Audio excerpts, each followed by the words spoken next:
Mga scientist, mga sangkay naglabas po ng isang nakakabahalang impormasyon. Ito po ay patungkol sa Disease X, isang malalang karamdaman daw na hindi pa nararanasan ng tao. This is me once again, Sangkay Janjan. Huwag niyo pong kalilimutan na i-subscribe ang ating channel, i-click ang bell at i-click ang all para sa mas marami pang video. Ang ating mundo ngayon ay nakakaranas ng isang matinding problema. Mula po sa mga sigalot ng mga bansa na banta po ay ang World War III o ang pagputok ng isang malaking digmaang pandaigdigan. Narito naman mga sangkay ang tinatawag na climate change, global warming. Na ayon nga po sa mga scientists, ang ating mundo ay meron isang malaking depekto dulot po ng pagbabago ng klima. Marami daw po sa mga bansa ay maaapektuhan ng husto dahil nga po dito sa climate change na hanggang ngayon ito po ay nananatili numero unong problema. Patuloy po na nawawasak ang ating planeta na ang may gawa lang din po ay ang tao. Patuloy na tumataas ang teknolohiya at nagiging modern ang lahat when it comes to advanced technology. Ngunit lahat ng itong mga sangkay kinukuha rin po sa ating kalikasan at ang kalikasan naman po natin ang unang naaapektuhan nito na nag-cause ng isang malaking damage sa ating planeta. At ngayon, sinasabi ng mga scientists na mabilis na umiinit na ang ating panahon, natutunaw na po ang mga malawakang yelo na magdudulot po ng pagtaas ng sea level at pag-init ng husto ng panahon. Kusa naman pong nasusunog ang mga kabundukan dahil nga po sa global warming at natuto yung mga ilog na hindi mo inaasahan na mangyayari ito. At maliban dyan mga sangkay, isa sa pinangangambahan ng maraming tao sa buong mundo ay itong inilabas ng mga scientists na tinatawag na Disease X. Na ayon po sa report, itong Disease X ay mas sigit pa po sa COVID-19 na naranasan ng buong mundo. Babalikan po natin ang kasaysayan ng pandemya. Nakaraang mga taon lamang, buong mundo ay naapektuhan. Marami pong mga negosyo o mga kumpanya ang nagsara at ang mga kakalsadahan ay nawalan po ng mga sasakyan at tao at maraming syudad ang nagmistulang mga ghost city or ghost town dahil po sa takot na matamaan nitong COVID-19.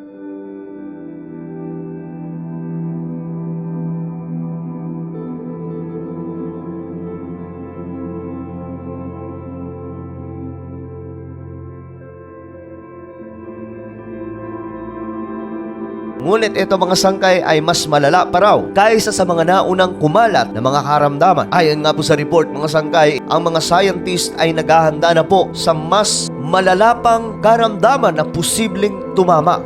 At ang tawag po dito ay Disease X. Ang global health experts are sounding the alarm on the need to prepare for the hypothetical emergence of a deadly new pathogen na ayon sa kanila, ito po ay Disease X. Marami sa atin malamang ay mapapatanong saan ba nanggaling itong sinasabi nilang Disease X. Kahit ako mga sangkay ay naghanap din po ako ng impormasyon tungkol dyan. Ngunit ang kasagutan lamang po mula sa World Health Organization, itong Disease X, mga sangkay, ay hindi pa raw nag-i-exist. Ngunit, mas malala raw po ito kaysa sa COVID. Ang tanong ko dito, paano naging mas malakas pa yan sa COVID kung hindi pa nag-i-exist at hindi pa po nila nakikita? Meron bang tinatago ang mga scientists na anumang oras ay pwede pong kumalat itong ganitong klaseng karamdaman? Ayon nga po sa inilabas ng international media mula po sa mga scientists o mga eksperto, itong Disease X ay mas malala pa po 20 times sa COVID-19. Yan po ang lumabas na report mula po sa CBS News. At hindi ko ma-imagine kung gaano po ito katindi dahil ayon po sa mga report, mga sangkay, 20 times daw ang lakas neto o epekto neto kaysa sa COVID-19. Na ang ibig sabihin, sobrang napaka-delikado neto. At ngayon nga po ang World Health Organization ay ito po ang kanilang pinagtutuunan ng pansin, ang paghahanda kung sakaling puputok na ito. Na lahat po ng tao sa buong mundo mapapaisip din mga sangkay na papaano nila paghahandaan ang isang karamdaman na hindi pa po nila nakikita at hindi pa po nila nalalaman. Maliban na lang kung may tinatago itong mga scientists patungkol po dito na ang totoo ay nariyan na pala. Well, isa lamang pong katanungan yan mga sangkay. According to the WHO or World Health Organization, the term represents the knowledge that a serious international epidemic could be caused by a pathogen currently unknown to cause human disease. You see mga sangkay? Currently unknown daw.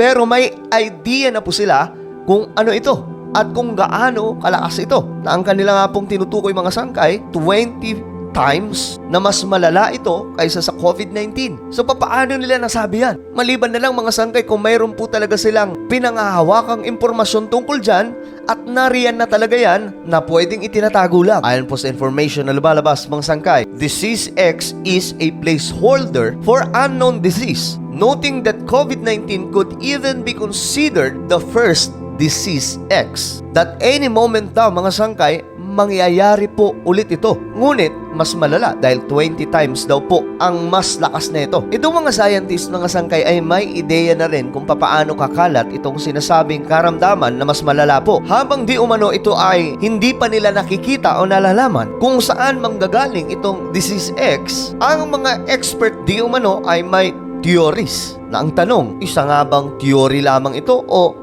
talagang nariyan na at may pinaplano na naman po sila. Ayon po sa kanila, itong karamdaman ay nasa circulation na sa mga hayop, ngunit hanggang ngayon di umano ay hindi pa po naipapasa sa tao. Na tila baga mga sangkay, tinutulukan na nga po nila na naroon na po sa mga hayop itong karamdaman na at any moment pwede po nilang maging reason ito kung sakaling puputok na at kakalat na po sa buong mundo. Ito daw ay posibleng sa mga ibon, kagaya po ng bird flu, or it could be some other type of animal species. So may idea itong mga scientists, ngunit mapapatanong ka na naman mga sangkay, papaano nila nalaman ang ganitong klaseng impormasyon? At papaano nagkaroon po sila ng theory kung wala pa naman talaga ito? At papaano nila natuldukan na nasa hayop na ito ngayon at anumang oras pwedeng maitransfer sa tao kung unknown nga po ito? Maliban na lang kung may tinatago po silang impormasyon.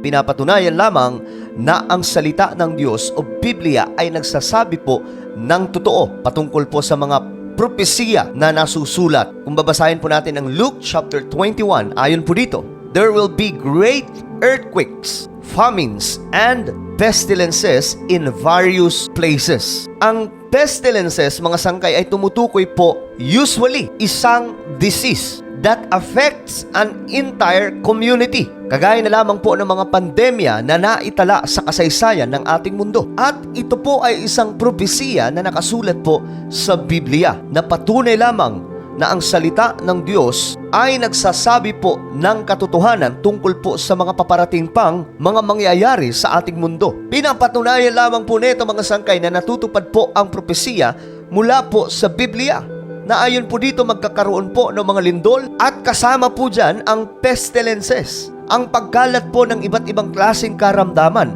na ngayon nga po mga sangkay, napakaraming karamdaman ang kumakalat sa buong mundo na may kakaibang mga pangalan ang nagkalat ngayon at sinundan pa ng impormasyon tungkol po dito sa mas matindi at mas malalang Disease X. Magkakaroon ng malalakas na lindol, taggutom at mga salot sa iba't ibang dako. Meaning magkakaroon po ng iba't ibang klaseng karamdaman sa iba't ibang lugar na tumutukoy po yan mga sangkay sa pandemic o pandemya or epidemic. Ilang libong taon nang naisulat ang Biblia mga sangkay, ngunit ang nilalaman nito ay mga mahahalagang impormasyon, lalong-lalo na po ang patungkol sa mga propesiya na nakasulat dito. Kaya sa mga hindi po naniniwala sa Biblia, mag-isip-isip na po kayo dahil lahat ng nakasulat na propesiya sa salita ng Diyos ay halos natupad na. At ang iba mga sangkay ay kasalukuyang nangyayari ngayon, kagaya na lamang po ng climate change, mga digmaan, mga paglindol, kahirapan, at bukod dyan itong pagkalat ng iba't ibang klaseng karamdaman sa iba't ibang panig ng ating mundo. At ang lahat ng ito mga sangkay magaganap daw bago dumating ang ating Panginoong Hesus. Kaya tayong mga naglilingkod sa ating Panginoon, huwag po tayong matakot sa mga ganitong klaseng pangyayari. Dahil pinapatunayan lamang po neto na totoo ang ating pinaglilingkuran at ang mga nakasulat sa salita ng Diyos ay hindi po nagsisinungaling. Huwag tayong matatakot sa kung anuman ang mga paparating pa sa ating mundo. May Diyos po tayong kinakapitan at pinaglilingkuran.